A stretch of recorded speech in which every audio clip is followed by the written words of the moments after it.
Capítulo 10. Antes de salir, vacié uno de los cajones de la cómoda y busqué en el fondo. Guardábamos allí dinero, dentro de un sobre que a su vez se encontraba en el interior de una carpeta.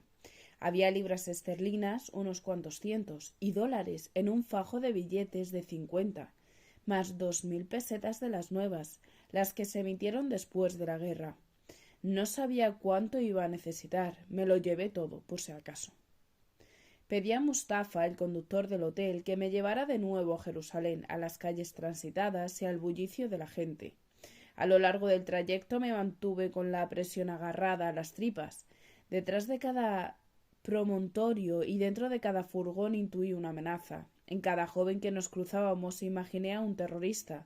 Pero no, nada se materializó en la distancia que separaba el American Colony de mi destino. Un trabajador estaba colocando en el exterior unos grandes pizarrones con anuncios. La agencia Thomas, Cook Son arrancaba una jornada más en su establecimiento junto a la puerta de Jaffa.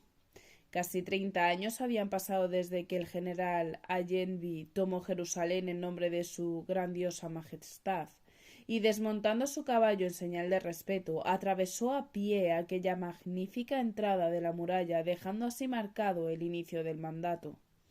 Todos los habitantes de Jerusalén, tanto árabes como judíos, recibieron en aquellos días la llegada de los británicos a Palestina con complacencia. A los primeros los había liberado del dominio turco y creían ver despejado el camino hacia su independencia. A los segundos les prometían esperanza para consolidar por fin una patria. Ahora unos y otros ansiaban que los ingleses se largaban por donde habían venido para poder ellos mismos encauzar el futuro de esa tierra, incluso con una sangrienta guerra de por medio, si hiciera falta. En esa mañana de invierno, no obstante, en los alrededores de ese acceso a la ciudad vieja tan solo se percibía gente común y corriente, campesinos montando sus tenderetes de verduras, frutas, pollos vivos y huevos, un anciano encorvado que barría la puerta de su comercio, vendedores ambulantes de souvenirs religiosos, repartidores de queroseno, niños de 3 religiones caminando en sus escuelas. Delante de mí había ya 3 clientes madrugadores, un señor con borsalino y un par de jóvenes americanos armados con aparatos de estuches y bolsones de lona. Supuse que serían arqueólogos, geólogos, topógrafos o seres de alguna de esas raras especies. Tras el mostrador, bajo el rótulo de World Tech Office, 2 empleados se dispusieron a atenderlos mientras yo me sentaba en uno de los bancos laterales a la espera. Con mi bolso sobre las rodillas y las manos encima protegiendo el dinero, me dediqué a contemplar las paredes repletas de carteles y mapas. Se anunciaban visitas a Galilea, al río Jordán, al monte Sinaí, al desierto de Judea. Se ofrecían intérpretes y servicios de guías, arrieros de mulas, alquiler de tiendas de campaña y bicicletas. Al establecimiento fueron accediendo otras personas, un árabe orondo con fez rojo y traje occidental, un par de monjas benedictas, un tipo que se limitó a contemplar los carteles a través de los gruesos cristales de sus gafas. Al cabo de unos minutos entró una mujer apresurada y sola. Nada más apreciar lo nutrido de la clientela, plantó una mueca de fastidio en el rostro. Le calculé más o menos mi edad. Imaginé que era inglesa, como tantas otras. Por su aspecto, sin embargo, no me pareció la esposa de un militar o un funcionario del secretariat. Ninguna de ellas solía vestir de mañana con chaqueta de corte masculino, pantalones de franela y zapatos recios, resultando además atractiva a su manera. Se sentó a mi lado y musitó un seco «Good morning». Se sacó entonces de su bolsillo lateral un pequeño cuaderno cerrado con un elástico que a su vez sujetaba un lápiz. Cruzó las piernas y empezó a escribir apoyándose sobre su muslo izquierdo. Sin alterar mi postura, la miré de reojo. Tenía la nariz afilada y el cabello claro, rizado y recogido en la nuca en un moño medio suelto. Un tirabuzón le cayó sobre el rostro. Se lo retiró sin miramiento detrás de la oreja. Intenté descifrar lo que escribía, pero no fui capaz. Su letra picuda avanzaba como dejando las palabras a medias.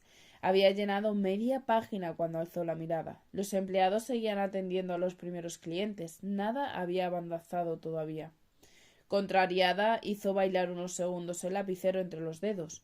Después pretendió proseguir con las anotaciones, pero su fastidio la llevó a clavarlo sobre el papel con fiereza, tanta que partió la punta.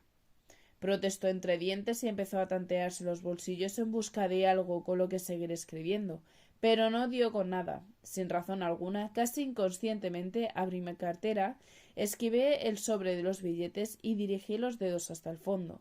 Allí estaba el viro, el moderno cilindro con depósito de tinta que me habían vendido en la papelería de Mamila Road, cuando mis ingenuas ilusiones radiofónicas aún permanecían intactas.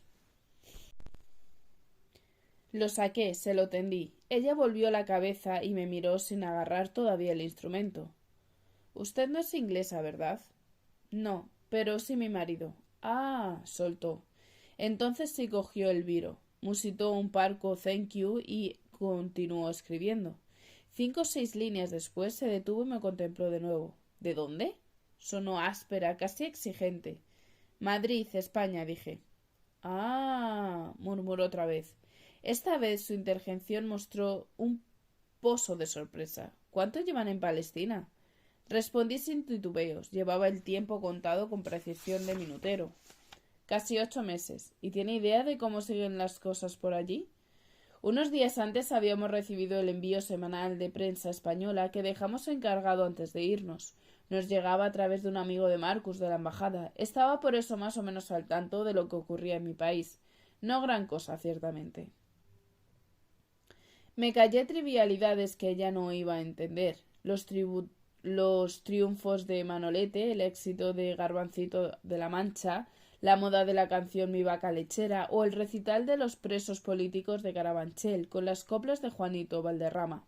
Tampoco le comenté que los afortunados del Madrid Fetén almorzaban en el exclusivo y recién abierto Jockey, mientras la mayoría de la población seguía sometida al racionamiento de productos tan elementales como la legumbre, el azúcar y el aceite, ni que gracias a la novedosa producción de desinfectante DDT parecía que algo se iba reduciendo los chinches y los piojos.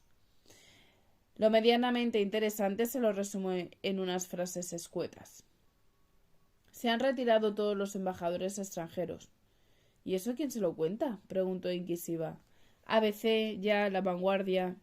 Prensa cercana al régimen de Franco, supongo. ¿Acaso tenemos otra? Asintió con la barbilla, seria, sin compartir mi sarcasmo. Justo en ese momento el tipo del sombrero acabó sus gestiones y un empleado con bigotazo alzó la mano para que me acercara. Había llegado mi turno. Me levanté, aunque había preferido no hacerlo. No me agradaba la idea de que esa extraña inquisitiva se quedara a mi espalda, quizá escuchando.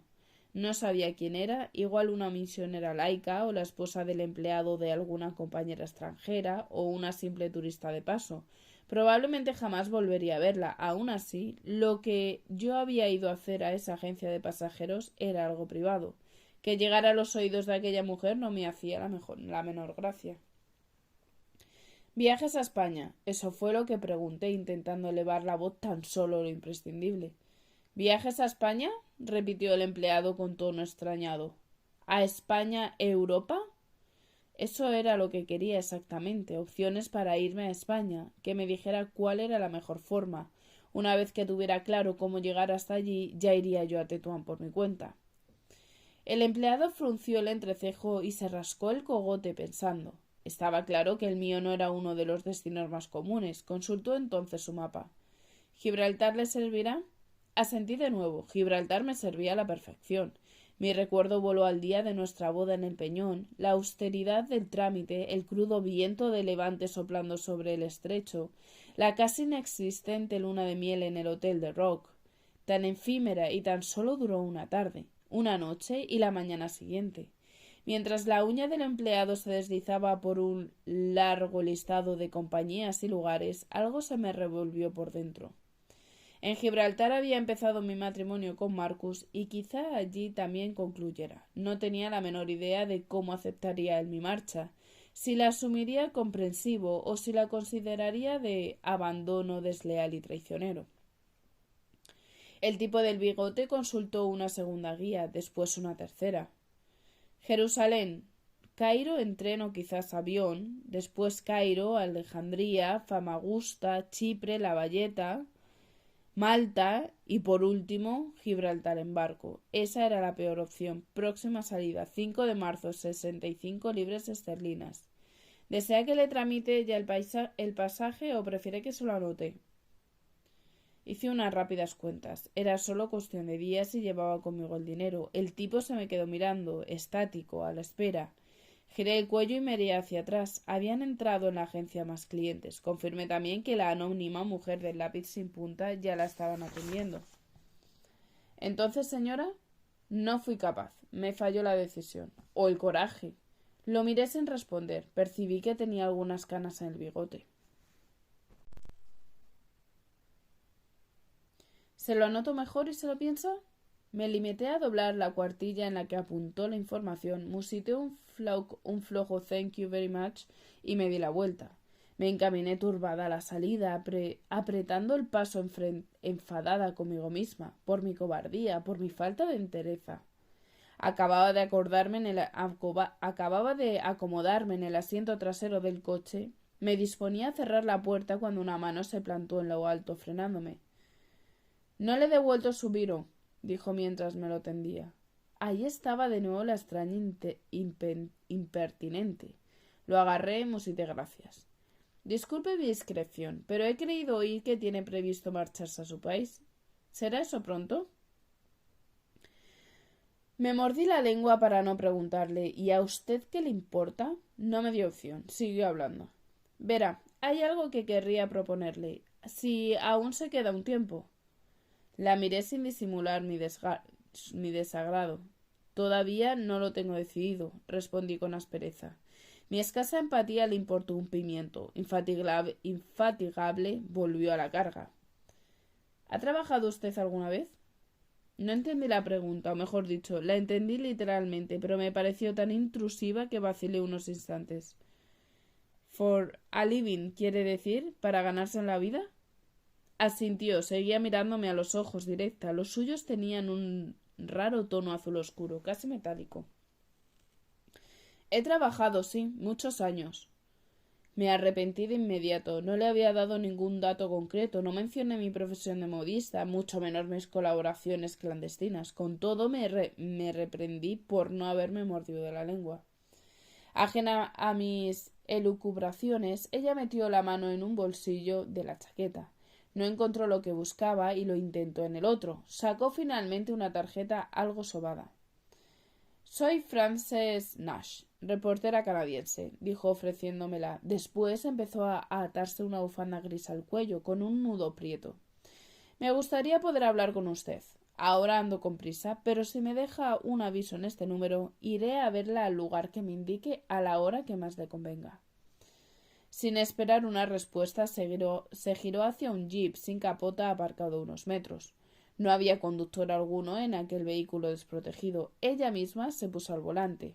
Antes de que nuestro robusto Ford emprendiera el camino de vuelta, la desconocida arrancó con un acelerón y enfiló hacia Jaffa Road, envuelta en polvo.